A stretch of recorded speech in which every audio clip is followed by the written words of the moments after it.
Alors, bonjour messieurs,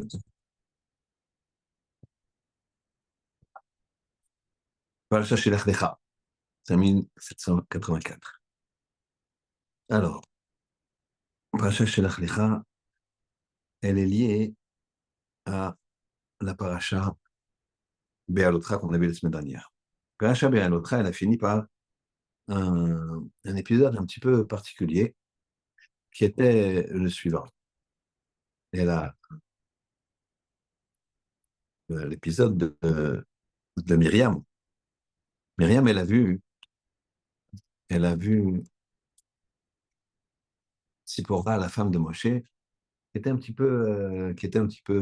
malheureuse, parce qu'elle a vu Eldad ou Médad, qui est deux personnes qui prophétisaient, et Myriam, elle a dit, ils ont la chance, leur mari et leur femme, d'avoir des maris prophètes.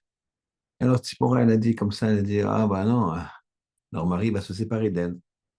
Alors Myriam, elle a demandé, mais pourquoi? Elle dit, parce que depuis qu'il prophétise, Moshe s'est séparé de moi. Alors Myriam, elle était étonnée. Chazou Shalom qu'elle ait fait un Lashon Hara, mais elle était étonnée. Myriam était étonnée, et Myriam elle a dit, mais nous, elle a dit à Aaron, nous, on ne s'est pas séparés de nos conjoints. Elle était étonnée, elle n'a pas dit de Lashon Hara, elle n'a pas dit à Aaron, pour qui il se prend Moshe ou des choses comme ça, Dieu préserve. Pas du tout. Ça va être dans ce sens-là, Dieu préserve. Elle a posé une question. Ça, c'est considéré comme un Lashon Hara, d'accord, une médisance pour le niveau de Myriam. Très bien. Et alors, la paracha Shelach Lecha, la paracha Shelach Lecha qui voit l'épisode très très malheureux des Méragelim, des explorateurs, qui vont médire de la terre d'Israël, et ça va provoquer la mort de tout le clan d'Israël pendant 40 ans. Dans les 40 ans, personne ne survivra par Caleb Ben Yifune et Yeshua Ben Nun. Vous imaginez une parole, des paroles, ce que ça peut provoquer. Et donc, là-bas, il y a marqué que la chose suivante, que Kadosh Baruch Hu, il, il a fait en sorte que ces deux parachutes soient liés. Pourquoi? Parce que nous dit Rashi, chez l'Achlecha Nashim, on voit pour toi des hommes, chez l'Achlecha, euh, les, Laman, chez l'Achlecha Nashim, Laman Ismecha Parashat Chemiraganim, les parachats Myriam. Pourquoi les deux parachutes sont jointes, l'une à côté de l'autre? Les filles, chez l'Akta, c'est que Myriam, elle a parlé Iskediba, c'est-à-dire que une poussière de la Shonara, quand elle a parlé de son frère, une poussière de poussière de poussière, elle s'est demandé ce qui se passait. Les Réchaïm, Allélo, et ces Réchaïm-là, les explorateurs, Raoul, Vélo, la Moussar, ils ont vu, ils n'ont pas pris du Moussar, ils ont pris de l'éthique. Très bien. C'est gravissime quand quelqu'un fait quelque chose, on voit quelque chose qui ne s'est pas bien passé, il faut en prendre une morale, il faut en prendre du. Très bien. Alors, on a répondu à la question. Maintenant, il y a une première question qui va venir, c'est la suivante. Hachem, il dit à Moshe, envoie si tu veux des hommes. Alors, qu'est-ce qu'il a fait? Il a marqué comme ça qu'il va Ishlachotam Moshe, Yomidbar Paran, il les a envoyés, Moshe, ces hommes-là, Alpi Hachem, sur la bouche d'Hachem. Bah, c'est Moshe qui a décidé ou c'est Hachem qui a décidé? Parce qu'il marqué, Hachem, il a dit, je veux envoyer des explorateurs. Hachem, il dit, Shelach Lecha, envoie pour toi. Moi, Hachem nous dit, Hachem lui a dit, moi, je te demande pas. Je te demande pas de le faire.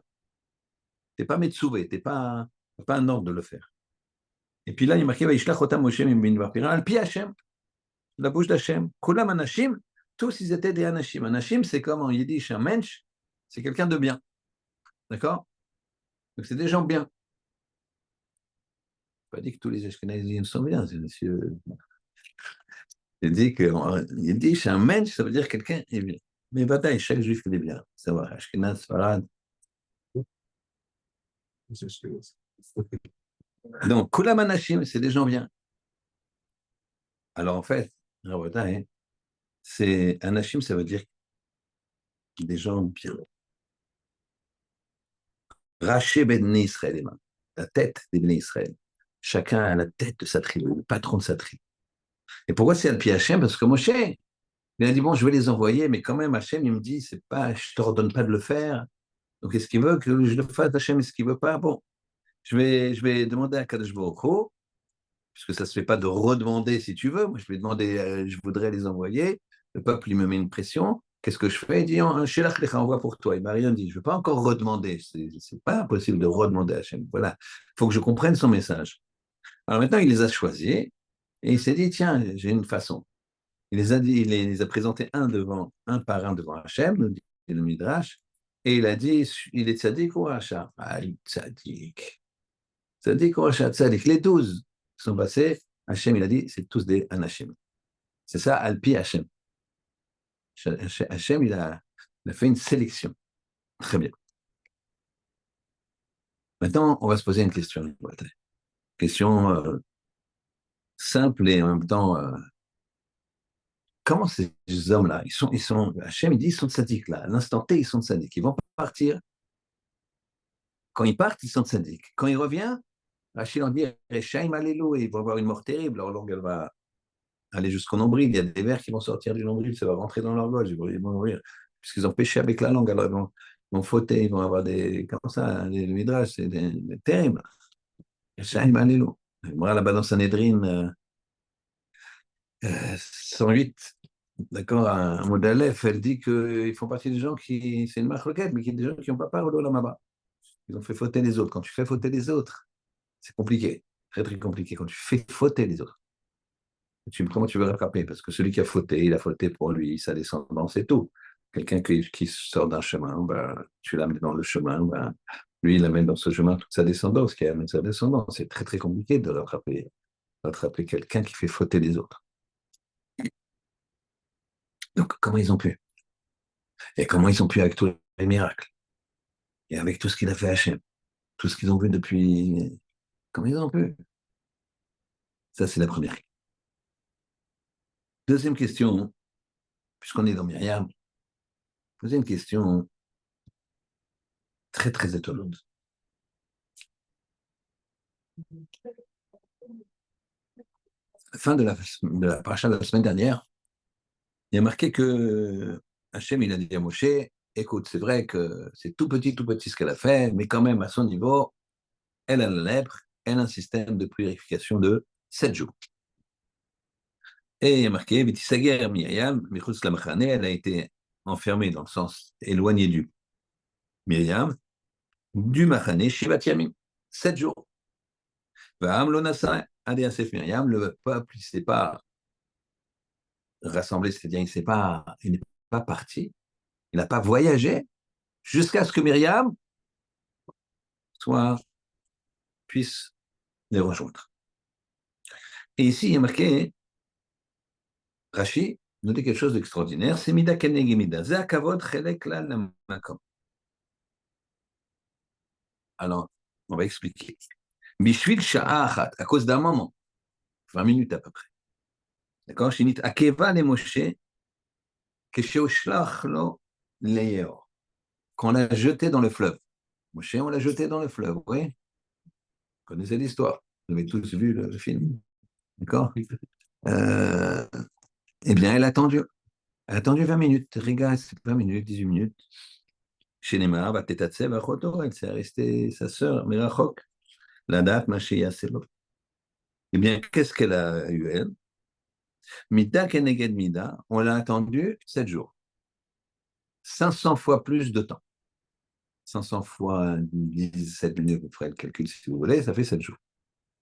D'accord? C'est un ordinateur. D'accord? Donc, le temps qu'elle a attendu, tu multiplies par 500. Moi, j'avais calculé, il me semble que ça fait 20 minutes, 18 minutes, je ne sais plus. C'est assez facile, hein, tu fais 7 jours, 7 fois, il y a 24 heures, c'est 60 minutes, et puis tu fais le. Il n'y a pas de souci. C'est pas compliqué. Très bien.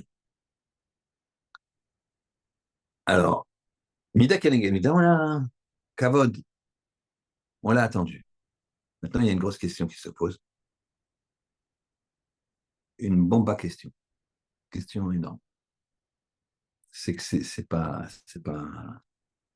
quelque chose de bien qu'on a attendu. Les enfants, ils vont dire, papa, pourquoi on n'avance pas? Ah, on attend Myriam. Pourquoi on attend Myriam? Ah, parce qu'elle a fait la Shonara. Ah bon? Ah bon? Ah, et en classe, tu sais, on ne bouge pas parce qu'on attend Myriam, parce qu'elle a fait la Shonara. Et les Shiva, ils discutent. Pourquoi on ne bouge pas? On est en train d'étudier.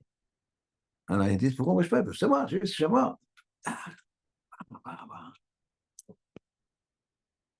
Tout le, euh, tout le peuple, il est au courant, quoi. Donc, imaginez, là, quelqu'un, il fait une faute, il se cache, il fait une faute tout seul, je sais pas quoi, et il est attrapé, et on met sa faute sur tous les écrans de télévision, tous les réseaux sociaux, dans les affiches de bus, dans les trucs, partout. Même si c'est pas une grosse faute, waouh, c'est violent. Et Mida Kednaged Mida, on lui fait un cadeau à Myriam. Grand cadeau. Elle a attendu Moshe 20 minutes, on va dire. Tout le peuple attendra 7 jours. C'est quoi ce cadeau? C'est terrible, terrible comme cadeau. Je comprends pas. Deuxième question. Troisième question, il y a marqué comme ça. Plus loin, donc Hachem, quand les Méréganim vont venir, Hachem va dire, tout ce peuple-là, 40 ans dans le désert, ils vont tous mourir. Et le 9 av, puisque vous avez pleuré le 9 av, pour rien, c'était le 9 av que c'est passé, je vous donnerai dans les générations l'occasion de pleurer le 9 av, cette fois-ci pas pour rien. Et donc, destruction du premier et du deuxième temple le 9 av. Et après, Hachem commence à donner des commandements. Parmi ces commandements, il y a le Nisuch Hamayim, donc l'aspersion du vin, spécifique sur l'autel quand il sera construit, il sera reconstruit. Donc les corbanotes, mais les corbanotes qu'eux, ils ne peuvent pas faire dans le Mishkan, des corbanotes particuliers, et des mitzvot qui n'ont lieu qu'en Eretz Israël, qu'en Terre Sainte. Alors là, Hachem, il a dit, quand il les a vus très tristes, il a dit, je vais vous consoler, je vais vous donner des halachot. Des halachot de la terre d'Israël. C'est très étonnant aussi, ça. C'est mettre plutôt du sel sur la blessure. Je dis, c'est comme si un père, un Avdil, on va rigoler, mais un père et un enfant qui n'était pas sage, qui n'était vraiment pas sage. Il a un mauvais bulletin, et des trucs ça, il a dit à son fils, voilà, nous on va au zoo avec tes frères et tes sœurs, maintenant toi t'es puni, tu viens pas. Mais tiens, voilà un livre où il y a des images d'animaux. Le gosse, il a une rastera, comme on dit à Vilna. C'est horrible, tu le fais souffrir, là. C'est pas beau. Tu le punis peut-être, d'accord, je sais pas, mais pas avec. On profite pour dire à ton épouse, vas-y, amène-le un petit peu prendre une glace, mine de rien, qui ne soit pas trop triste. Mais tu mets pas un truc comme ça. Tu dis, non, tu restes dans ta chambre et tu regardes des photos d'animaux. Ah, tu peux jouer avec ton nounours. Bah, c'est là, il fait la même chose, Hachem. Et ils sont tristes, ils regrettent. Le peuple là, il regrettait d'avoir subi un moment les Meragelim. Ils disent, je regrette, on regrette, on regrette. On aurait tellement voulu rentrer. C'est pas plus, c'est pas possible. Mais je vais vous consoler. Je vais vous donner je vais vous donner vous dire qu'est-ce qu'il y a comme mitzvot en Eretz Israël. Ça, c'est compliqué, n'est-ce pas? Très bien. Alors, on reprend un petit peu toutes les questions. Première question. On a vu comment ça se fait que les Meragelim, qui sont des mensch, qui sont des anashim, ils deviennent des Rechaim. Comme ça, en 40 jours. 40 jours à Bretagne. Il se passe de Anashim devant Alpi Hachem. Hachem, il est bien, lui, Tzadik Gamour, tu peux y aller, mon cher. Enfin, je ne sais pas si Hachem il a dit tu peux y aller, mais il a dit il est Tzadik Gamour. Il est Tzadik Gamour. Et lui, Tzadik Gamour. Et après, la Torah témoigne, Rachid témoigne. Rechaim Gamorim. En 40 jours. que la personne, elle glisse, et elle glisse. 40 jours, tu passes du tout au tout. Donc, comment ça se fait? Deuxième question, le peuple, il n'a pas voyagé pour Myriam pendant 7 jours. C'était un grand cadeau qu'Hachem il a fait. Et ce cadeau, il est un cadeau du sel sur la blessure. Pourquoi? Parce que tout le peuple a été au courant. Tout le monde se disait, mais qu'est-ce qui se passe? Pourquoi on ne voyage pas? C'est Myriam. Voilà ce qu'elle a parlé, voilà ce qu'elle a dit, voilà ce qui s'est passé. Waouh, waouh, waouh. Donc ça aussi, je ne comprends pas. Là aussi, c'est du sel sur la blessure. Alors, on va commencer à répondre aux questions, mais pas dans l'ordre.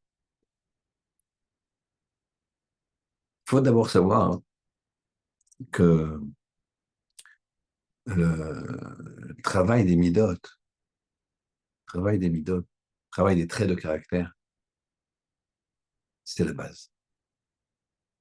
Il faut aussi savoir qu'on ne peut pas le travailler sans Torah. C'est comme ça. Sans Torah, on peut se tromper. Sans Torah, on peut se tromper. Avec la Torah, on voit où c'est. Avec la Torah, et Sarah, il aime bien nous rouler dans la farine. Il faut savoir que si on n'a pas des midotes, c'est que par exemple, quelqu'un qui est très brillantissime, il est brillantissime. Il a une tête, il y a des gens comme ça, on voit dans le Limoud, dans une classe, un professeur, il te dira, je vois moi dans l'enseignement, des fois, il y a des gens particulièrement spitz comme ça, comprennent tout, mais très vite et très profond. Tu vois? Donc, c'est des gens qui ont vu. C'est un don d'Hachem, ça se travaille bien sûr, mais c'est aussi ce qui est donné à Hachem. Mais ces gens-là, ce genre de personnes, à plus forte raison que les autres, mais ces gens-là, même s'ils sont très, très intelligents, très instruits, mais s'ils ont de la gava, s'ils ont de la prétention, alors là, c'est pas qu'ils baissent dans leur intelligence, ils peuvent devenir bêtes. Bêtes. Ah, bah, d'accord. Donc, je veux vraiment, vraiment, vous avez peut-être pu le voir, mais quelqu'un qui a tort, des gens très vifs, très intelligents, qui a beaucoup de connaissances, il n'existe pas quelqu'un qui n'a pas tort. Il n'existe pas. Si cette personne-là, elle ne même pas qu'elle a tort. Elle n'admet pas, elle ne peut pas dire, elle va chercher. Elle a fait une bourde, au lieu de dire, ah oui, non, je ne sais pas ce qui m'a pris de dire un truc comme ça. Mais là, la personne qui a de la gava, la prétention, et cette prétention fait qu'il ne va pas vouloir, il va pas vouloir dire j'ai tort, j'ai pas bien compris, c'est bête ce que j'ai dit, etc. Mhm. Eh bien, il va s'enfoncer dans des arguments fallacieux, des arguments de mauvaise foi, des arguments et des arguments bêtes.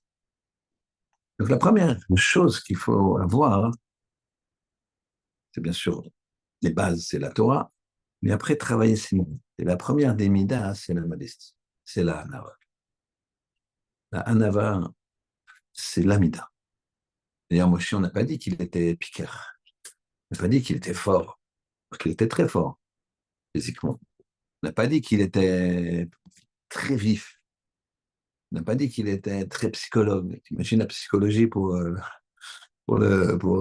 fonctionner avec le peuple. Je sais pas ce qui se passe en Israël déjà, hein, c'est compliqué. Alors tout le peuple juif, là, ça devient. Donc on n'a pas dit ça, que c'était un homme d'une finesse exceptionnelle. On n'a pas dit, bien que c'est. On a dit Moshe, un homme Nicolada. Tac. Moshe, c'est un homme le plus humble qu'il y avait. C'est pour ça qu'on l'appelle Moshe Rabbeinu, la Hanava. La Hanava, il se considérait comme un rien.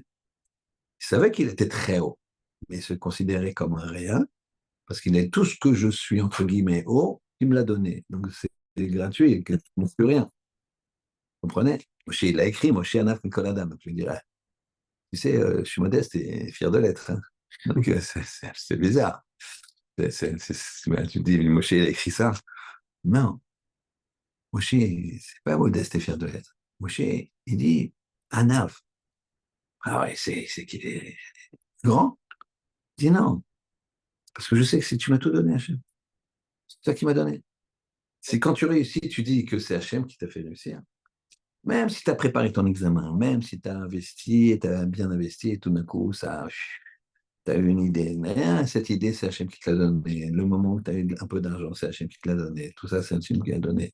C'est ça qu'il faut se dire. Même si les gens vont dire, oh, t'es un génie, t'as su que cette action elle allait faire ça, ou que ce produit allait faire comme ci, t'as fait les études comme ça. Oh, mais quelle vision t'as, je me rappelle, il y a 3 ans, tu me parlais déjà, et là, ça s'est réalisé. Waouh.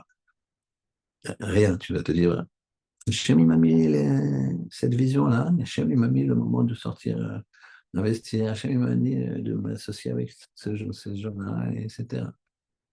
Savoir tout ce qu'on fait de bien, c'est à quel jour. Et tout ce qui arrive pas bien, en général, c'est nous. Quand c'est Hachem, c'est pour nous donner un petit tape pour nous dire, ah, hop, hop, réveille-toi. D'accord? En tout cas, la Hanava, c'est la plus grande des choses. Eux, quand ils sont arrivés en Eretz Israël, en Terre Sainte, ils ont vu un problème. Ils ont vu que c'était un autre monde. Un autre monde. C'est une kedusha, vous savez que la terre, même encore maintenant, c'est une terre, entre guillemets, exponentielle. Tu fais des mitzvot, c'est décuplé. Tu fais des avérotes, c'est décuplé. C'est-à-dire, tu fais des mitzvot, t'es aidé. Tu vois les gens là-bas. Ici, tu vois pas beaucoup ça, des gens qui sont là, chaque fois de limoud, ils mangent presque pas, ils regardent, ils étudient. Il y a c'est même une pression quand t'es pas habitué. Une pression. Là, tu te prends pour Paris, tu étudies un peu, etc. Tu te prends pour un lion. Là-bas, tu te dis, t'as honte, t'as honte. Moi, en Israël, j'ai un minyan à 7 heures moins le quart, pas loin de chez ma fille. Je suis sûr que quand je sors à 6h30 avec mes tefilines, d'accord, il fait déjà grand jour, et je vois déjà les voitures, tac, tac, tac, les gens qui sortent de la choule en courant, en regardant, ceux qui sont déjà au limoud. Je me dis vraiment, quel feignant, d'accord. J'ai honte, j'ai honte. La vérité, on se sent pas, la Terre Sainte, elle est comme ça. Eux, ils ont vu que ça allait changer les donnes. Ils ont vu que ça changerait la donne. La donne, elle serait changée. Ils ont vu que ce serait plus la manne, qu'il va y avoir un nouveau système et que c'est Vadaï qu'ils allaient perdre leur prérogative de chef. Ils allaient devenir sous-chef ou simple. Ils ont vu qu'ils perdraient. C'était pas possible d'avoir cette. Donc en 40 jours, plus ils s'avançaient dans la terre, plus ils évaluaient que quoi. Ils se regardaient l'un l'autre, ils disaient, bah, on a quand même, c'est bien, c'est pas pour l'argent. C'est plus fin que ça, c'est des anachim. Hachem, il aurait dit tzaddik. C'était pas des gens comme ça qui.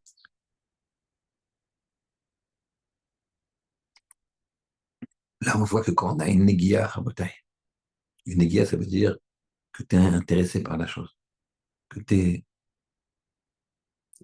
pas honnête, dans le sens où tu reconnais pas, tu veux pas voir que tu es intéressé.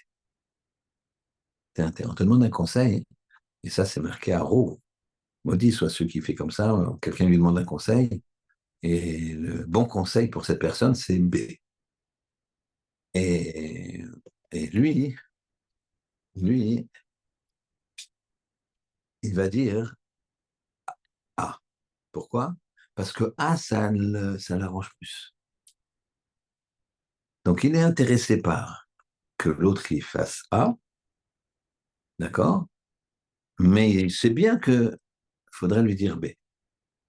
Alors, il dit, tu sais, moi, si j'étais toi, je ferais A. Et l'ONU, en général, c'est pas, excusez-moi du terme, un pourri, 100%. Il va dire, non, mais A, c'est pas mal aussi. Et puis, il y a plus de risques, mais en même temps, A, peut-être que ça ira plus loin, ça y sera mieux. Il se fait un moré éther, ça s'appelle. Il se fait une, il se permet. Il se dit, oui, mais, et Rabotai, c'est là qu'il faut s'arrêter.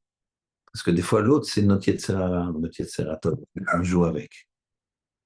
L'autre, c'est nous-mêmes.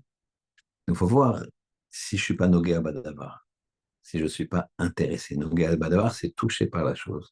Si je suis pas intéressé. Il faut savoir s'analyser, il faut savoir se, faire une introspection claire et nette et savoir et se dire où je vais, qu'est-ce que je fais, comment je le fais, pourquoi je prends cette décision, pourquoi je réponds comme ça à ma femme, pourquoi mes enfants je fais comme ça, pourquoi mon père, dès qu'il me parle comme ça, j'ai envie de... Qu'est-ce qui se passe là? D'accord? Je vois qu'il y a du vécu. Bon. Alors ça, c'est Nogi Abadabar. Et eux, ils n'ont pas... Quand ils ont vu ça, ils ont dit, ben, ça va changer. Mais c'est le bien du peuple. C'est le bien du peuple. Alors si c'est le bien du peuple, je m'efface. La vie d'Améler. La vie d'Améler. Extraordinaire, la vie d'Améler. La vie d'Améler, il a entendu un jour, c'est dans le Nach, dans le Gemara Makot, la Fioud, il a entendu un jour des hommes qui disaient Matai yamut hazaken hazeh. Quand est-ce qu'il va mourir ce vieux-là? C'est le roi d'Israël. Quelqu'un qui manque de respect au roi d'Israël, on peut le tuer sur le champ. Matai yamut hazaken hazeh. Quand est-ce qu'il va mourir ce vieux-là? Et qu'on puisse monter au Beth Amikdash que va construire Shlomo, son fils. À ce moment-là, on savait que quoi? On savait que David Améler ne construirait pas le temple. On savait. Et le temple, c'est permet de se rapprocher d'Hachem. Si les gens ils savaient ce que c'était le temple, c'est un rapprochement avec Hachem. Des fois, quand tu fais une mitzvah, quand tu fais un kippour, on ressent ça. Tu te sens proche comme ça. Mais le Beth Amikdash, tu rentrais, tu te sens proche. C'est pour ça que nous, on n'arrive pas à pleurer parce qu'on n'a pas cette sensation-là. Mais vous imaginez que les anciens, ceux qui ont connu ça, quand il faisait le Birkat Amazon, il parlait de Bonnet Yerushalayim, il pensait à ça, et quelqu'un il a pris un couteau, de douleur, il s'est tué. Depuis, on couvre les couteaux. Sauf Yom Tov ou Shabbat.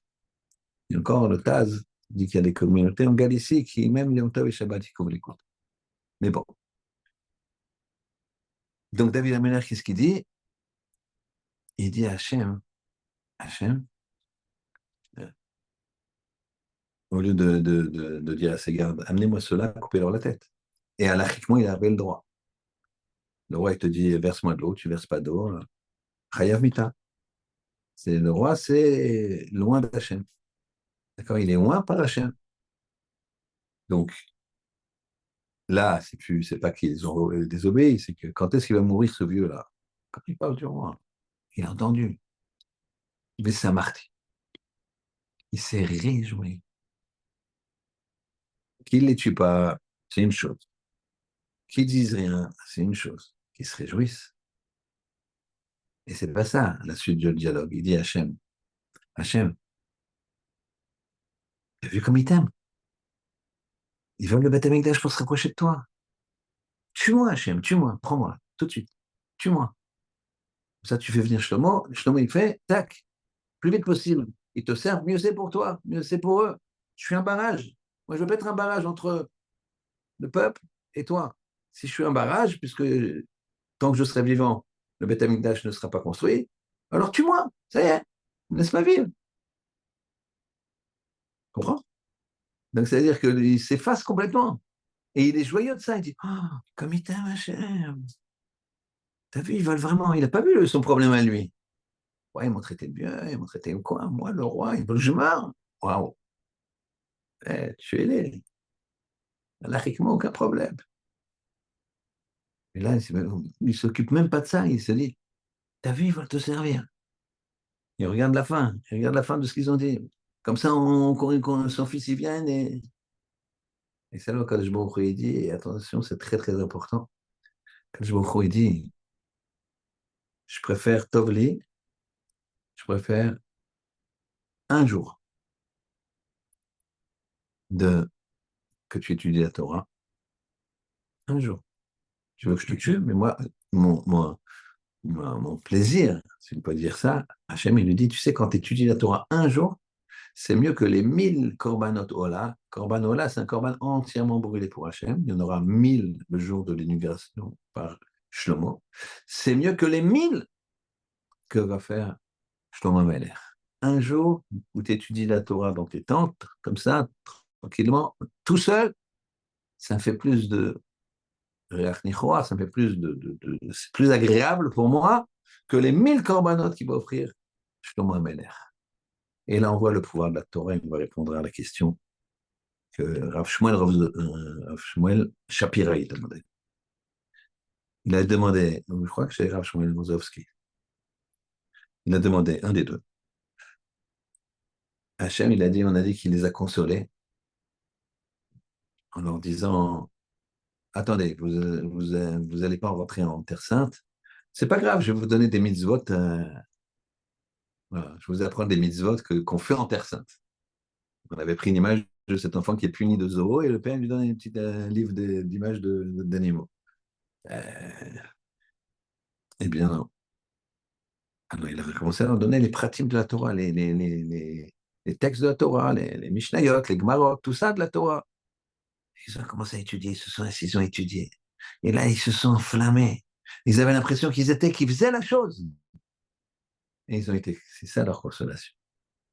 Ils ont dit, merci Hachem, tu nous as fait goûter de ça. On a senti qu'on faisait la chose. D'ailleurs, depuis qu'il n'y a plus le Beth Amikdash, alors comment on peut faire les korbanot? Tu ne peux pas faire les korbanot. Le maître, il dit, tu étudies les korbanot. Tu étudies korbanola, korban tamid ragiga. C'est comme si tu le faisais. Ça, c'est la force de la spiritualité.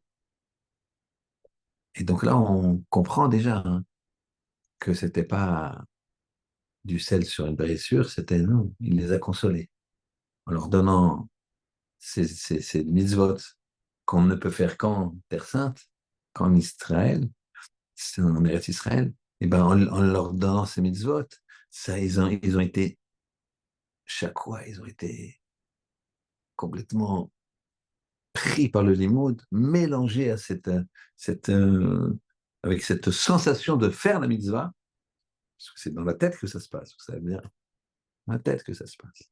C'est dans la tête que tu décides d'être heureux, et c'est dans la tête qu'on décide d'être malheureux, c'est dans la tête qu'on décide d'être anxieux. Genre, il se passe, très, et les filles, elles tac, ouais, de toute façon, t'en as un qui est là, l'autre qui est là, ils pensent qu'à faire ça tous les deux, paf. Donc, t'es entre le marteau et l'enclume, comme disent les bons français de chouche, d'accord? Pas de sous. D'ailleurs, on va parler de Slusk qui est en Russie. Et ça, c'est dans quelques instants. Donc, c'est dans la tête. Ça sert à quoi d'être anxieux? Vigilant si tu veux être vigilant. Vigilant, faut être responsable dans la vie. Tu vas dans un pays où tu vis, tu regardes les lois contre l'antisémitisme, tu regardes les pouvoirs publics, la force qu'ils y mettent, comment dirais-je, la sécurité, les agents de la police, les forces de l'ordre. Tu regardes comment elles sont, si elles tiennent leur rôle. Bien, il ne faut pas paniquer. Vigilant, d'accord, vigilant, mais pas de s'angoisser. Et ça, il fait si jamais ou j'aurais. Ça, c'est la vanne. La vanne, il a dit à Yaakov, j'aurais pu, le j'aurais. Il a dit, ah, si j'avais été à l'Yeshiva, je me serais assis, j'aurais étudié. Non, ça va pas. T'as 20 ans. Pas non plus, t'es pas. D'abord, tu peux y aller, tu fais un break, tu fais une césure, tu peux faire ceci, cela. Et même si tu en avais 40, 60, il n'y a pas de règle. Si j'avais, il n'y a pas de si j'avais. Tu as un présent, tu le prends, tu augmentes. C'est tout. Tu as un présent, tu le prends et tu montes. Donc, intelligemment, une pente qui peut être forte, mais accessible, pas s'essouffler, mais pas s'angoisser. On regarde pas derrière, on regarde devant. Donc ça, c'est dans la tête. Et donc, en étudiant les lois d'Eretz Israël, ça leur donnait ainsi pour qu'une joie, comme s'ils l'avaient fait. Ça, c'est la force de la Torah. Donc, la force de la Torah, la personne, elle est dans un autre monde. Ephraim Kanievski, il était très, très concentré dans la Torah. Il y a, on a vu la semaine dernière avec les hommes et les femmes de ménage, quand on leur disait de se concentrer sur les mouvements qu'ils faisaient, que ça leur permettait de perdre du poids et de se muscler, et que les autres, on leur avait pas dit ça. On a vu qu'eux, dans leur tête, alors, quand ils se concentraient, etc., ils avaient plus perdu du poids, plus musclé, plus maigri, etc., plus meilleure santé. Donc c'est dans la tête. Ça, c'est pour les actes comme ça physiques. Mais imaginez les actes de Torah. Quand une personne fait des actes de Torah, deux personnes qui étudient 2 heures, qui étudient 1 heure, s'il y en a un qui se concentre bien, il lâche pas, il met le portable à côté, il met tout, il va grandir beaucoup plus que celui qui regarde son portable et qui s'arrête 10 minutes pour prendre un café, etc. Finalement, ils sont rentrés à la même heure, ils sont sortis à la même heure. Mais le travail, c'est très, très différent. Très, très différent. Et sur 1 an, 2 ans, 3 ans, ça donne quelqu'un qui a un niveau comme ça et l'autre qui a un niveau comme ça. À la fin de la semaine, bon, ça se voit pas trop. Mais après, alors là, ça déconne. Raphaël Kanievski, quand il étudie la Torah, et il s'étudiait tout le temps, concentré, il n'entendait rien. J'ai lu une histoire hier ou aujourd'hui sur lui, qu'il était plus jeune. Après, il sortait plus beaucoup. Plus jeune, je pense que plus jeune, parce qu'il avait une cinquantaine d'années. Il sortait encore. C'est-à-dire qu'il allait dans les mariages un petit peu, il allait dans les choses. Et donc, il va dans une choupa, et la choupa, elle est en retard. Alors lui, il s'assoit un petit peu en donnant le dos à la choupa, mais sur la choupa, vous voyez, assis comme ça sur la côté de la choupa, quoi. Et il commence à étudier. Et le dos à la choupa, le dos aux gens, voilà, bon, étudier, étudier. Et puis on ne le voit pas. On ne le voit pas parce qu'il est en contrebas. Et les gens, ils cherchent quand même. Et bon, et impossible de le trouver, ils ne savent pas, et portable, il n'avait pas de téléphone chez lui, donc tu imagines bien qu'il n'avait pas de portable. D'accord? Il n'y a pas de téléphone chez lui, après. Pas de téléphone chez lui. Et on le cherche, puis on commence la cérémonie, quoi, avec la musique quand même un petit peu, etc. C'est des braques, donc c'est pas les trucs, c'est pas Hollywood comme on fait maintenant dans les mariages, quoi, d'accord, avec 12 chanteurs, 14 violonistes, et voilà. Mais quand même, il y a de la musique, c'est pas exagéré. Il y a de la musique, ça commence, et bon, on est obligé de commencer, Khatan Kala, et puis il y en a un qui s'aperçoit, il le voit, il est là de dos assis, il est en train d'étudier. Il n'a rien entendu. Il a fallu qu'il lui touche le bras en disant Ephraim, Ephraim, la repas est presque finie. Il a fermé son livre, il a fait la bracha, il a fait ce qu'il devait faire. Ça, c'est la force de la Torah. La force de la Torah, ça te permet d'être au-dessus, spirituellement. Au-dessus, spirituellement. Ça te permet d'avoir même si on te dit tu ne rentreras pas en Eretz Israël, on te donne les mitzvot d'Eretz Israël, et ben tu arrives à trouver la joie comme si tu étais là. On a demandé pourquoi Myriam, c'est un cadeau ce qu'on lui a fait. C'est pas un cadeau qu'on lui a fait.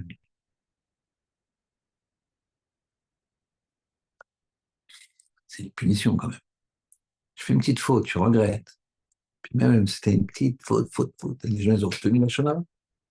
Non, mais Rachid dit Diba. Diba, pour elle, c'était Diba. Diba, ça veut dire une parole déplacée. Ne parle pas sur Moshe. Elle a dit, mais nous, on ne s'est pas séparés de nos conjoints. Elle a dit, mais gentiment, avec amour, avec presque glatte, presque. Je me dis, comme tu parles sur Moshe. Elle voulait comprendre. Elle dit, mais il y a des questions qu'on ne pose pas. Des questions qu'on ne pose pas. Des questions qu'on ne pose pas, qu'on ne peut pas poser. Un homme puissant qui a une armée, tu lui dis, t'es sûr qu'on est bien protégé? Je te mets en prison tout de suite. Je te mets en prison tout de suite. Des questions qu'on ne pose pas. Donc, tout le monde connaît, Hachem, il est venu et d'un seul trait. Il fallait avoir un degré de pureté extraordinaire pour avoir une présence de la Shekhina très importante. Et pour ça, fallait pas aller avec son conjoint 3 jours avant. Donc, comme Hachem, il parlait tout le temps à Moshe, tout le temps à n'importe quand, alors c'est séparé. Mais eux, non, Myriam et Aaron, non, pas tout le temps. Elle dit, voilà, vous avez parlé. Donc, mais Mida Keneged Mida, comme elle a entendu Moshe, grand cadeau, tout le monde l'attend. Mais comment c'est possible? Alors, il y a un grand maître qui s'appelle Rav Melzer. Melzer. Attends, Melzer Zalman Melzer. C'est un grand possèque. Il a fait des shootings. Il a fait des responsa, des livres de Shelot ou Tshuvot, questions-réponses. Pas des livres de questions-réponses, comment dirais-je, question-réponse. Est-ce qu'on a le droit de mélanger le lait et la viande? Moi, j'exagère, il ne faut pas exagérer non plus, pas si facile, mais pas des questions comme ça, des questions que les rabbinim du monde, enfin du monde d'Europe, de toute l'Europe, ils venaient lui poser. Un très très grand possèque. Eh bien, dans un de ses livres, dans une introduction d'un de ses livres, il raconte l'histoire suivante, qui va nous éclairer sur Myriam. Et c'est, donc je vous dis, c'est comme une fois, alors, Moshe Weinstein a raconté aussi une histoire, je vous l'avais raconté. D'accord, quand un homme de cette hauteur. Attention, hein, c'est pas que des histoires, c'est les rabbinim qui racontent des histoires, Manik de Duvno, etc. C'est des livres d'histoire. C'est normal qu'il y ait des histoires. Mais des livres de halakha, dans Maguide de Duvno, il n'y a pas d'halakha. Il ne fait pas des réponses et questions d'halakha, Maguide de Duvno. Il ne fait pas ça.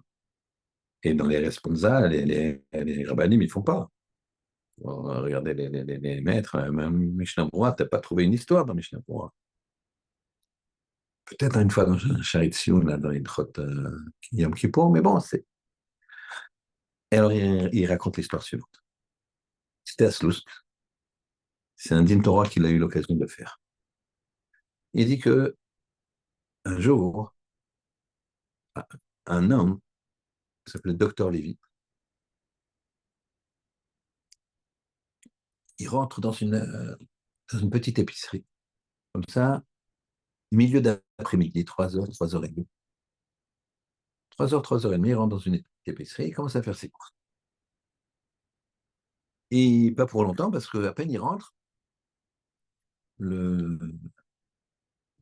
le patron de cette petite épicerie me dit, monsieur, dépêchez-vous d'acheter parce que je ferme dans 2 minutes. Et d'ailleurs, l'épicier, il ferme la porte pour pas que les gens y viennent. Et il y avait 2, 3 personnes là, il leur disait à tous, messieurs, dépêchez-vous, j'encaisse et je ferme dans 5 minutes. Bon, les gens, ils payent ça, ils payent ça. Il ne reste plus que ce docteur Lévy avec cet épicier qu'on va appeler Yaakov. Alors,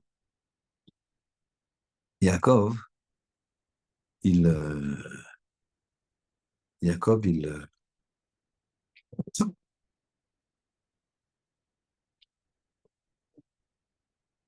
Yaakov, il, euh, il encaisse ce docteur Lévy. Et puis le docteur Lévy, il est quand même curieux. Écoutez, il est 3h30 de l'après-midi. Vous avez des clients, vous les mettez quasiment dehors, hein. Moi, j'aurais pris mon temps, je voudrais acheter plus de marchandises, mais je n'ai pas le temps de vérifier, je n'ai pas le temps de comparer, je n'ai pas le temps de choisir. Donc, bon, je sais pas si vous faites un autre métier si vous n'aimez pas votre métier, quoi. Il dit, ah non, pas du tout, mais là, je peux pas. Mais pourquoi vous ne pouvez pas? Il dit, parce que c'était en hiver. Et il dit, voilà, parce que là, bientôt, la nuit, elle va tomber. Eh ben, il fait, aussi, c'est tôt, ben, comme ici, des fois, 4h30, c'est déjà l'âge qu'il y a.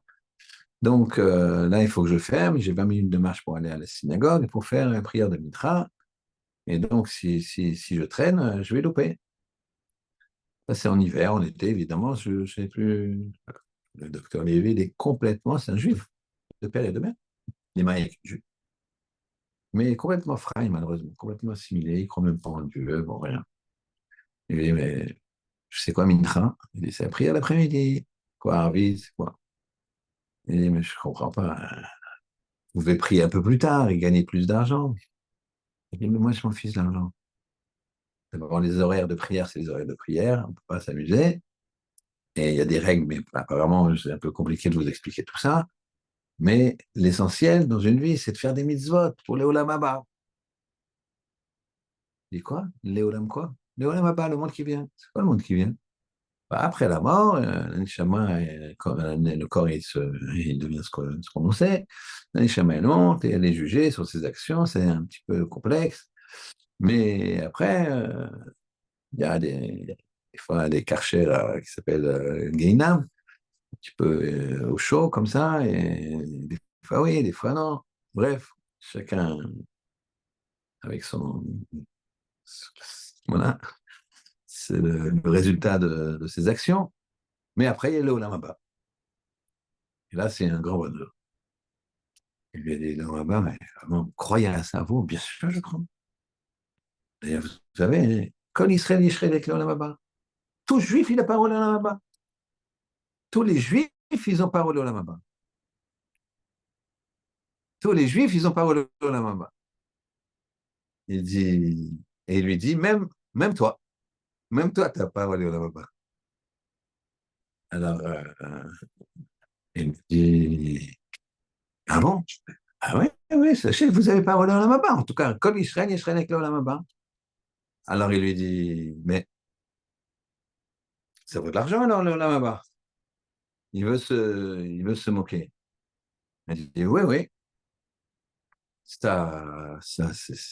énorme. Il dit, alors, tu sais quoi? Moi, j'ai un Olam Haba, tu me dis? Donc, le docteur, il dit à Jacob, puisque j'ai un Olam Haba, moi, je te le vends. Écoutez, c'est dans c'est pas une histoire comme ça, on a dit, de grand-père. Des fois, elles sont vraies, les histoires des grands-pères, etc. Là, c'est l'histoire dans un livre de Halacha, Rav Melzer. Alors, il lui dit, je te le vends. Alors, Jacob, il regarde le docteur Lévy, il lui dit, le Olam Haba d'un personnage comme ça, bon, on ne sait jamais, chaque juif, c'est un diamant, mais là, il n'a pas l'air d'être très, très, très.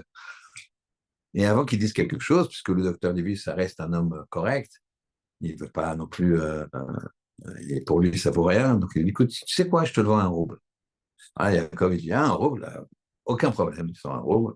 Il lui dit, mais attention, hein, c'est une vente en bonne et due forme. Tu fais Kinyan, Kinyan quoi? Vas-y, quand je te le vends, tu prends l'argent, tu soulèves et tu dis, je te donne mon Léonamaba, j'acquiers l'euro et toi, tu acquiers mon Léonamaba.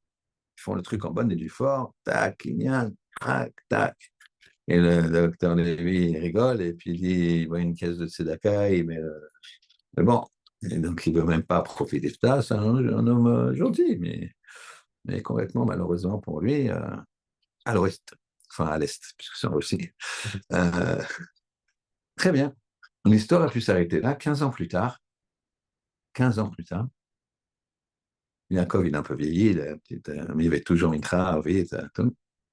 Il y a une dame comme ça qui arrive, une dame d'un certain âge, et elle le regarde comme ça un petit peu. Elle lui dit, excusez-moi, vous vous appelez Yaakov? Oui, madame. Vous étiez épicier ici depuis longtemps? Ah, bah, moi, madame, j'ai hérité ça de mon père. Moi, je suis là, peut-être, ça fait 25 ans que je tiens à cette petite épicerie. On a toujours fait ça. Ah, donc mon rêve était. Pardon, madame? Je dis mon rêve était vrai. J'ai rêvé cette nuit de mon mari, qui s'appelle le docteur Lévy, qui est niftar, il y a quelques mois de cela. Et il m'a dit, tu vas aller à l'angle de telle rue et telle rue, il y a une épicerie, tu demandes Yaakov et tu lui demandes que tu veux racheter mon Léolam Abba que je voulais vendu il y a 15 ans. Alors, Yaakov, il dit, ah oui, oui, je me rappelle. Je me rappelle. Oui, je me rappelle, ça c'était bien sûr, bien sûr. Elle me dit, voilà, il m'a dit que vous lui avez acheté pour un rouble. Exactement, un rouble. Elle sort un rouble, elle lui dit, voilà, alors je vous le rachète. Et excusez-moi, madame, je ne vends pas. Mais il arrivait. Il a dit qu'il était très, très embêté là-haut. Madame, je ne vends pas. Bon, elle n'insiste pas. Pour elle, c'est quand même quelque chose de farfelu. Elle rentre. Le lendemain, elle revient. Et là, elle a des cernes, les yeux rouges. Elle est tremblante comme ça. Elle lui dit, écoutez, j'ai rêvé de mon mari cette nuit encore. Il me dit fermement, va là-bas chez Yakov, tu dois racheter. Ouais. Donc, je suis prêt à vous donner plus d'argent. Mais je dois vous racheter de mon mari. Il souffre là-haut. Elle lui dit, madame, je vous vends pas. Il a dédaigné son Olamaba. Moi, je sais ce que c'est, mais rien à faire. Elle rentre, s'endort, fatigue, elle rêve, et cette fois, son mari lui dit, tu vas aller dans le quartier orthodoxe, tu vas demander Rav Melzer, et tu vas lui demander de le mettre en din Torah. Elle ne sait pas qui c'est Rav Melzer, le quartier orthodoxe, le quartier, elle sait où c'est, mais elle n'a jamais mis les pieds. Elle va là-bas, elle regarde, elle va des barrues avec des péotes, tu vois, tu serais dépaysé, d'accord? Et, euh, et tout d'un coup, elle voit, donc elle dit, elle prend son courage de deux mains, elle aborde monsieur, vous savez, vous connaissez le rabbin Melzer? Oui, Morello, arabe. Il lui dit, voilà, il est au Bet Torah, là-bas au Betin, tribunal rabbinique, il est tout le temps là-bas, il a son bureau, vous demandez un rendez-vous, on va voir, il est là pour ça. Alors, finalement, elle a réussi à le voir, il la reçoit, et lui, il raconte tout. Et là, Melzer, il dit, d'accord, je vais le convoquer en dit Torah. Je ne sais pas ce qui va arriver de ça. Je ne vais pas l'obliger à vous vendre, je ne sais pas, il faut que je réfléchisse, c'est un cas compliqué, mais je vais le convoquer. Mais madame, vous devrez patienter 15 jours. Et dans 15 jours, vous allez revenir ici dans le grand Beth Midrash de Sloutsk et on fera le Din Torah, mais je vous préviens, ça sera en public. En public. Et ça ne me dérange pas, moi. Très bien. Et il convoque Yaakov. Il lui dit voilà, dans 15 jours, Din Torah. Il dit ouais, moi, je ne vais pas lui vendre. Je dis, hein. Qu'est-ce qu'il fait? Melzer, il fait imprimer des affichettes qu'il met dans toutes les Beth Midrash de Slusk, dans les petits villages aux alentours, en disant tel jour à telle heure, dans le grand Beth Midrash de Slusk, Din Torah de Yaakov avec Madame Lévy, pour savoir s'il doit revendre le Olam Haba qu'il a acheté à son mari. T'imagines le scoop, quoi. D'accord? Imagine de nos jours. Malheureusement, ils ne sont plus là, mais Raphaël Kanievski, Shlomo Zalman Auerbach, Rav Eliashiv, un beddin comme ça, qui dit, on va voir, ce monsieur, il a acheté le Olam Haba du mari de cette dame, tout le monde peut venir, on va essayer de réfléchir bien comme il faut, comment est-ce qu'on peut l'obliger à le revendre ou pas? Est-ce que c'est une vente en bonne et due forme? Est-ce que c'est... Non, il a acheté un rouble, quelque chose qui vaut des millions. Est-ce que c'est ça? C'est très compliqué. Maintenant, c'est spirituel. Est-ce qu'il y a honneur? On n'a pas le droit de faire des bénéfices excessifs. Si cette jolie montre-là qui vaut 10, 15 euros, je ne sais pas, je te la vends 500 euros, alors je n'ai pas le droit. Tu peux revenir et tu dire, mais tu m'as roulé. Par contre, si je dis, attention, je l'ai acheté 10 euros, ouais, mais elle me plaît, elle me plaît, elle me plaît. Bon, achète-moi, moi, c'est pas moins de 500. Et à condition que dans cette vente-là, tu ne fasses pas prévaloir de ce principe de ONA, de bénéfice excessif, là, ça marche. Je t'ai prévenu. D'accord? On a fait une condition, que tu feras pas appel à ça. D'accord? Dans cette transaction unique. Bref, est-ce qu'il y a ça? Est-ce qu'il y a ça? Et donc, le jour J, voilà, c'est toute la ville, presque toute la Russie qui est venue. Ils ont mis des, des panchas, on s'appelle, voilà, des estrades comme, pour les rêver comme ça. C'est bourré à craquer. Et voilà que ça commence le matin. Les débats s'ouvrent. Lui, il dit, moi, je veux pas, je veux pas revendre. J'aime trop ça.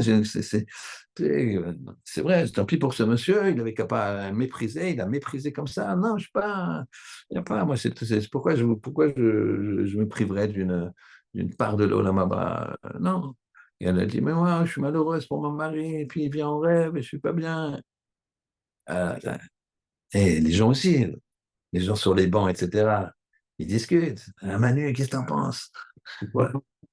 Tu veux pas revendre? Moi, je suis pour la veuve, la pauvre, qu'est-ce qu'il y a là? Ben non, il y a business is business, d'accord? Ça, toute la journée, c'est comme ça. À la fin de la journée, avant la nuit, bien que ce genre de sakim, on peut le faire la nuit, c'est dîner une fachotte, c'est qu'on ne condamne pas une personne à mort la nuit. Donc, toute la journée, à parler, Rav Melzer, il dit, je me retire avec mes rabbanim, dayanim, on revient d'ici 1 heure ou 2 et on vous donnera le psaque. Alors là, pendant 1 heure ou 2, là où ils ne sont pas là, c'est le feu. Il leur dit, vous pouvez partir si vous voulez. Personne ne part évidemment, et c'est le feu, et les gens, ils cherchent Shulchan Aruch, et regardent ça. L'Olam Haba, tu ne te rends pas compte ce que c'est inimaginable, l'Olam Haba, mais la grandeur du Olam Haba, un robe, nada. Finalement, il rentre. Là, tout le monde est suspense. Jean il tape sur la table. Il dit, on a fait un dîner Torah en 3 points. Premier point, Kol Israël yesh chelek leolam haba. Tout juif, il a parole au Olam Haba. Alors, tout de suite, les partisans de la femme, ouais, tu vois. Deuxième point, celui qui ne croit pas au Olam Haba, qui méprise le Olam Haba, il n'a plus parole au Olam Haba. Ouf, là, c'est problématique. Et donc là, on attend le troisième, quoi. Il y a un partout.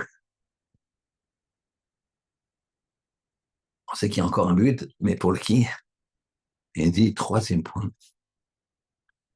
celui qui volontairement ou involontairement, par sa propre action, il est vecteur, il provoque le fait qu'on va valoriser une mitzvah, on va valoriser l'importance de ne pas faire telle et telle avéra, alors cette personne-là, elle a part à cette mitzvah. Or, docteur Lévy, même si tu dis que c'est involontaire, il a participé dans cette journée extraordinaire que ça vous fasse, à vous tous, et à moi le premier, dire à Melzer, comprendre l'importance du Olam Haba. Et quand tu comprends l'importance du Olam Haba, tu sais que c'est ça l'avenir. C'est ça qui est. Et si tu sais ça, si tu sais que c'est ça l'avenir, tu ne vas pas courir après l'argent, après un sandwich, après un sandwich qui court tout seul. Tu ne vas pas courir après ça. Après des images, après des trucs, après du kavod. Tu ne vas pas courir après ça. Donc ça valorise énormément la vie spirituelle. Or, ce docteur Lévy, il a provoqué ça. C'est pour ça qu'il a fait ça à Malzar. Pour lui, pour la. Et donc, il a oui parlé là-bas, tu dois lui rendre. Et alors, il a dit, mais moi, il t'en fais pas toi aussi. Parce que toi aussi, tu as été vecteur de ça. Parce que tu voulais même pas vendre à une veuve. Donc, tu as été vecteur dans l'importance du Lola Baba. Donc, t'en fais pas, ta part, elle est grande.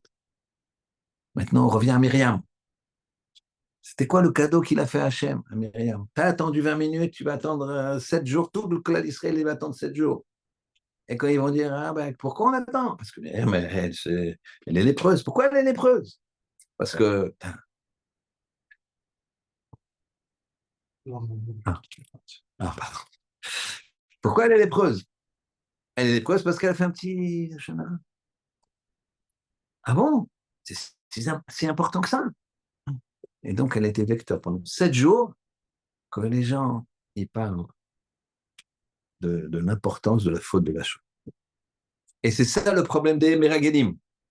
Les Meragelim, ils ont vu ça, ils ont vu tout ça, ils ont vu 7 jours, ils ont vu comme ça, que les gens, ils ont parlé. Alors c'est quoi? Bah viens, on va réviser une Chot Lachonara. Myriam, la Tzadeket, elle a fait que ça, elle a dit que ça. Et ça s'appelle, ah, attends, viens, on regarde. Et on étudie, on étudie, on étudie. En 7 jours, ça n'a pas arrêté. Mais ça n'a pas empêché ces Réchaïm-là, comme ils appellent Rashi, de fauter les Miragilim. Pourquoi?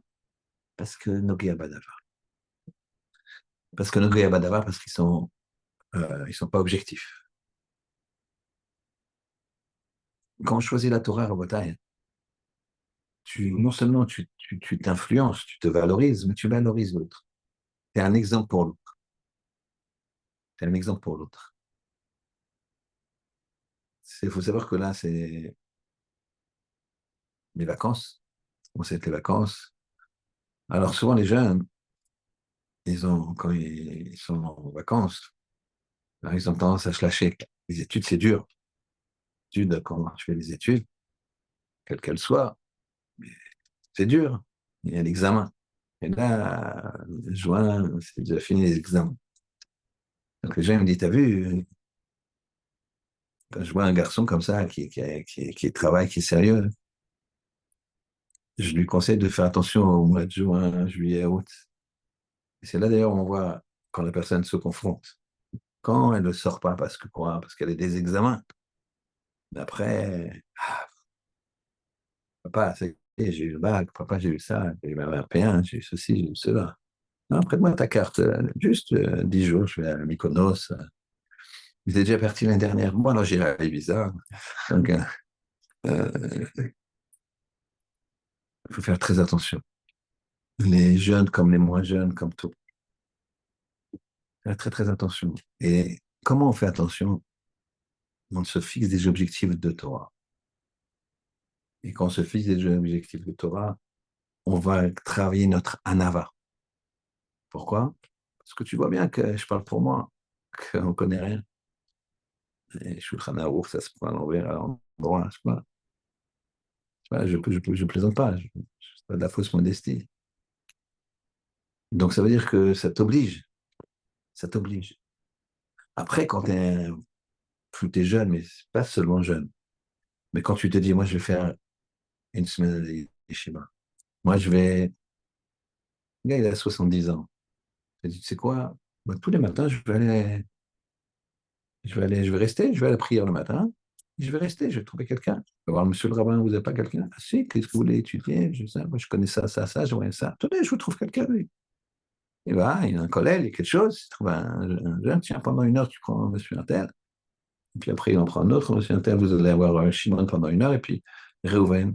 Puis ce monsieur Intel, il va se retrouver l'après-midi avec ses copains de 70 ans à la retraite. Il dit, qu'est-ce que tu as fait ce matin? Alors moi, j'ai fait la grâce, matinée, après j'ai pris un petit déj, sacom, d'accord, avec avec tout l'israélien, tu sais.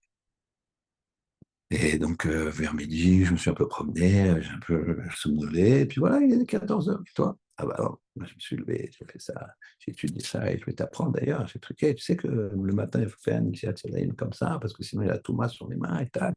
Et puis, mon cher Abénou, et puis la Gemara, tu sais, les Shnaïm, c'est extraordinaire, tu tires, tu sais. Il donne un exemple. Il valorise la Torah, il valorise son emploi du temps. L'autre, il va se dire, bon, même s'il a 70 ans, il va en santé jusqu'à 120 ans. Chaque moment, il est à apprendre, au lieu de s'occuper de son petit déj. Je n'ai pas dit qu'on ne peut pas faire des petits kiffs de temps en temps, mais c'est pour Shabbat, c'est pour ces choses comme ça. Donc, en fait, c'est ça. Quand on agit, on est un exemple autour de nous.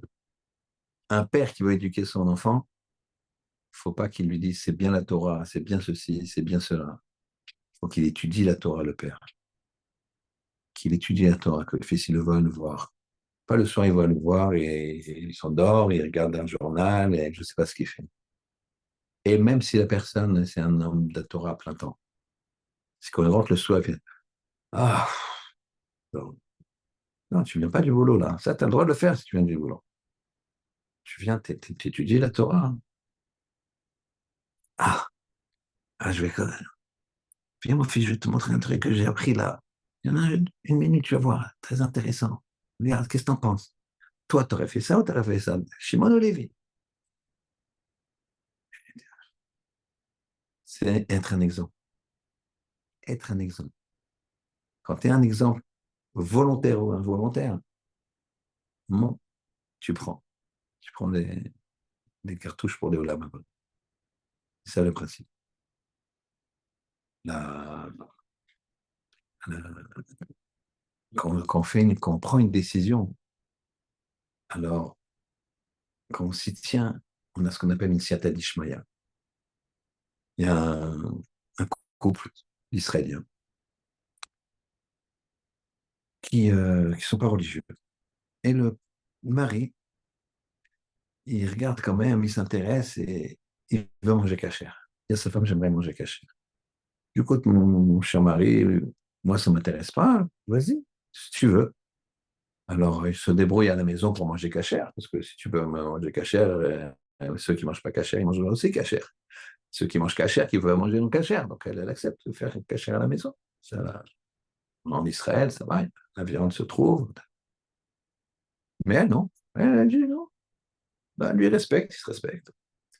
Et il décide d'aller faire une croisière sur un bateau qui s'appelle le Diamond Princess. Écoutez bien, vous pourrez vérifier sur Internet. Sur le Diamond Princess. Très bien. Et donc, lui, il mange cachère. Donc, c'est une croisière. La croisière, elle n'est pas cachère. Donc, il appelle l'agence de voyage. Apparemment, c'est Diamond Princess, ça a l'air d'être un truc un peu luxueux. Et ça correspond au nom. En tout cas, il appelle l'agence de voyage. Il dit, moi, écoutez, je mange cachère. C'est une agence de voyage juive. En Israël, il y a des agences de voyage spécialisées, tellement les Israéliens voyagent. Et il dit, ouais, je veux manger caché, il me faut des trucs. Il dit, tac, tac. Oui, on a vu avec la compagnie, ils sont d'accord, tac, tac, tac, tac, on fait livrer. Là, combien de temps ça part? Vous avez 10 jours de croisière ou 15 jours de croisière. Voilà. On les met dans un container, il faut payer tout ça en plus, ça en plus, ça en plus. Pas de problème, ils ont l'argent, ce qu'il faut. Voilà, et vous avez vos repas. Très bien. Quand il arrive dans le bateau, on lui donne sa cabine, etc. Puis après, il va voir ça met du temps, c'est un gros bateau comme ça pour partir en croisière. Et il y a le capitaine, il va voir le capitaine ou la personne qui s'occupe de l'organisation, il dit excusez-moi, mais voilà, je suis monsieur Untel, mais je vais m'assurer qu'il y a bien mes repas cachers et que comment je les récupère, est-ce que vous me les donnez dans la cabine et tout. Et là, la personne qui s'occupe, qui vient, dit ah, c'est vous! Oh là là là là là là! On a reçu un message là, il y a 1 heure que les personnes chez qui vous avez commandé ça, ils ont eu un problème. Ils n'ont pas pu les envoyer le container. Il n'y aura rien pour vous. C'est impossible. On part dans 1 heure, c'est impossible. Il n'y aura rien. On est en pleine mer, c'est impossible. Il va voir sa famille, il dit moi je descends. J'étais fou, quoi. Tu mangeais des fruits, etc. Non, non, non, tu sais bien comment ça va se passer, des fruits pendant 15 jours. D'accord, tu veux que je me fais kiffer. D'accord, il va me pousser des branches, quoi. Je veux dire, non, non, non, non. Et elle accepte. Elle dit, bon, mon mari, ok. Et elle lui dit, écoutez, nous, on ne peut pas vous rembourser, vous partez de votre plein gré. Ah ben, il y a une erreur, bon, peu importe l'argent. Il descend. Il descend. Et il dit à sa femme, bon, tu sais, on va trouver un autre séjour, etc. Et il trouve un séjour, et ce bateau-là, il est resté, je ne sais pas combien de temps. C'était au moment du Covid, hein. Il y a des semaines, des mois, c'était un scandale d'ailleurs. Il voulait pas le laisser accoster les Japonais ou les Chinois. Et à l'intérieur, il y avait des décès, il y avait des morts. À l'intérieur, puisque c'est un bateau. Donc à l'intérieur, ça se propageait. Il y avait la moitié qui était, etc. Et donc c'était ce bateau-là. D'accord? Voilà, Rabotaille. Il faut prendre des décisions. Il faut regarder que si on est un exemple, c'est extraordinaire d'être un exemple, de valoriser la Torah, de valoriser le mitzvot, de valoriser tout ce qui peut être Kodesh. Et tu sais pas, c'est peut-être un copain qui te voit avec la kippa, et un ancien copain, tu sais même pas qui t'a vu avec la kippa, tu sais même pas qui t'a vu rentrer à la choule et qu'il a regardé par la fenêtre et tu mettais les finis. Il sait pas tout ça, toi tu sais pas. Et il va se dire, et il va devenir Tanit Racham. Et après 120 ans, on va dire, ah, tiens, va dis-lui merci à lui. À lui, mais il a une toute petite barbe, moi je suis une grande. Oui, mais tu te rappelles quand tu as fait tchouva? Comment? D'accord? Tu as fait tchouva parce que tu l'as vu mettre tes filles. Tu as dit, lui, il met les filles. Oh, il faut que je me bouge. J'aime qu'on soit un qui nous aide à être tout le temps des exemples, si tu as dit Shmaya, qu'on ait la modestie, que la Torah on puisse s'imprégner de la Torah et que et l'Amen, Bimer Abiyamenu, Mashiach, et que les souffrances du peuple juif, elles s'arrêtent, que les captifs ils soient libérés, que les soldats en danger ils soient tous épargnés, et qu'il y ait le shalom. Amen. Ok. Merci.